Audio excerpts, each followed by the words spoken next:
ঘটনা কিন্তু ঘটনা তা না, ঘটনা হইলো সত্যি। আমার এইখানে দেখেন অনেক কবুতর আছে, চাইলে প্রতিদিনই কবুতরের বাচ্চা খাইতে পারি, কিন্তু খাই না।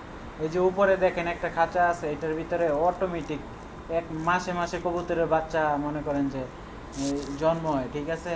তো এইখানে কবুতরের বাচ্চা কেউ খায় না, এই জন্য আমরা খাবার দেই, পানি দেই, খাবার দেই, কবুতরের বাচ্চা এগুলো মনে করেন যে এইখানেই থাকে। তো এইখানে একটা বাচ্চা ছিল, এটা নিচে পড়ে গেছে, ভাবতেছি এখন এটা কি করব, খাবো না ছেড়ে দেব। আসলে খাওয়াটা ঠিক না, কারণ এগুলো আল্লাহর রস্তে, ঠিক আছে। অনেকেই খাবার দেয়, অনেকেই যত্ন করে, এই জন্য খাই না।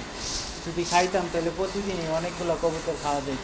তো এটা নিচে পড়ে গেছে, ভাবতেছি ওইখানে, এখন তো ওইখানে উঠানোর কোনো সম্ভাবনা নাই, উপরে রাখতেও পারবো না।